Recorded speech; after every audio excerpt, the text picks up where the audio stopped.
Good morning. It is. Yes, it's a lovely morning. Finances. I'm so happy with where my life is at right now, and I'm even okay with how much money is in my bank account, which isn't a lot. I mean, quantitatively, it's not a lot right now.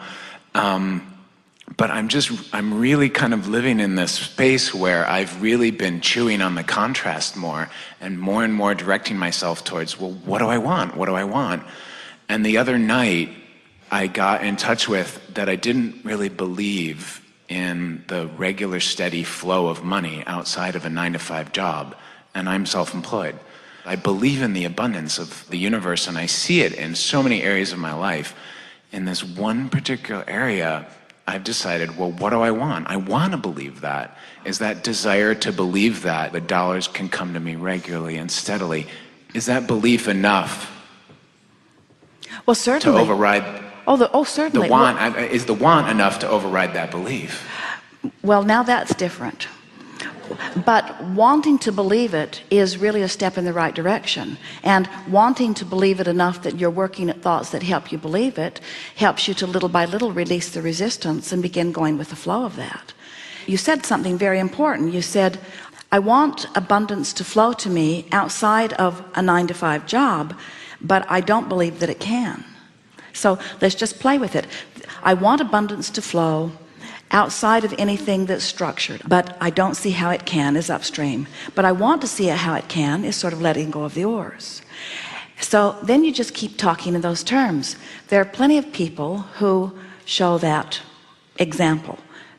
That's letting go of the oars. But most people I know are showing a different example. That's turning upstream. So you just play with it until you soften the belief, until your awareness is that it doesn't matter what the thought is. The thought isn't right or wrong. It's whether it dovetails with what you want that matters or not. So you begin to let go of the reality of something. Esther will say, but it's true, but that's right, but is evidence. And we say, you have to start letting go of the idea that I should think it because it's true, and start getting hold of the idea I will think it because it's my excuse to match who I am and what I'm wanting. When you look at something like this belief you have, so this belief is what's keeping you from letting abundance flow outside of a 9-to-5 job.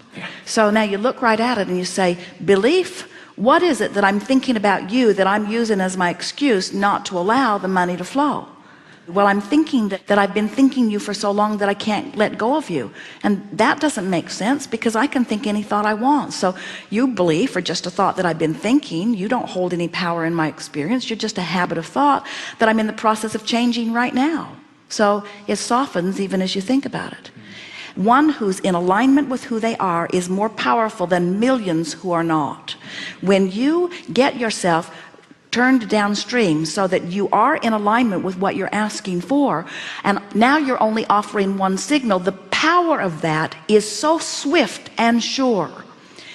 So contemplate that platform and then think about the great disparity in the amount of effort that you see happening on this planet, how hard many people are working and how much action that they're offering for very small remuneration comparatively, and how little some others are doing and how much incredible abundance is coming to them. And you have to step back from that, not in the old normal human fanfare of injustice, but step back from that in sort of awe as you are witnessing firsthand through your own deciphering of life that there is leverage in alignment, that there are people who have figured out, maybe they were born into a family where it was easy for them to pick it up, and maybe they learned it one step along the way.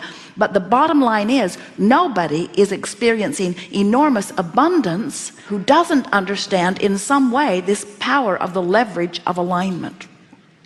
So now you're beginning to say things, logical things like, I believe more in the 9-to-5 return on time and money, but I know there's more to the story than I have been before thinking. I do acknowledge that there are a lot of people that are earning a lot of money, that if I divide the amount of money I make with the number of hours that I am putting, and I come up with this dollar per hour equivalent, there are not enough hours in the day for that guy to make that much money. In other words, what would his hourly rate be? It just doesn't add up. There's got to be something way more to the equation than effort and return, effort and return, effort and return. Effort and return brings mediocre. Alignment brings a return that is astronomical. So everything that I've ever thought about 9 to 5 and dollar per hour and effort, it all just goes out the window, because this is a whole different platform that I'm playing from now. Now I get it. And so now I'm going to do whatever I do, and I'm going to appreciate the money that's coming. But I am now seeing economy and alignment and allowing and receiving and resources in an entirely different light. Now I get it, that if this time-space reality had the wherewithal to cause me to put it in my vibrational escrow, this time-space reality has the ability to deliver the goods for me or anybody else. There's no competition. And so what comes to me doesn't have anything to do with what anybody else is doing. In other words, there's not an economy that's being divvied up and you've got to figure out how to carve your piece out of it. There is an economy that's in the process of being created that is responding to the vibrational platform that you all hold. It was not very many hundreds of years ago that you were trading beads and feathers and things with one another. And now look how your economy has expanded, and nobody's been trucking resources in from other places. It's expanding because of the thoughts that you are projecting, you see.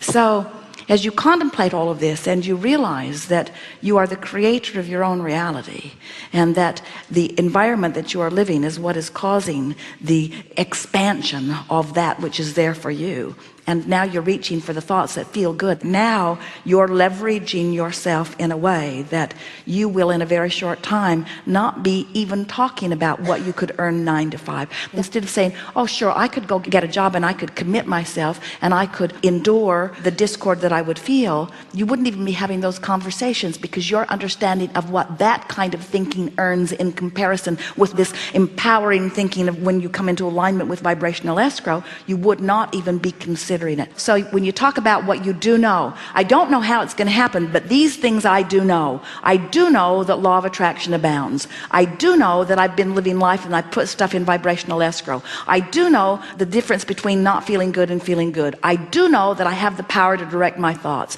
I do know that there are positive aspects everywhere I stand if I will look for them. I do know the difference between vibrational alignment and resistance. I do know that I am a worthy being. In other words, you keep wanting to use your manifestations as the evidence that you are worthy of receiving, but that's backwards. That's like saying, put me over there and then I'll have a good feeling response to being over there.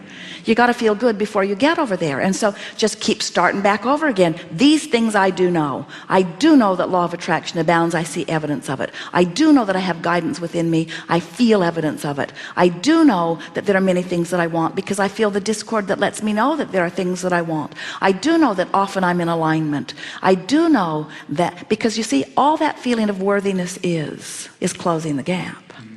You don't need to say, I do know that I'm worthy, but you do need to feel the equivalent of it.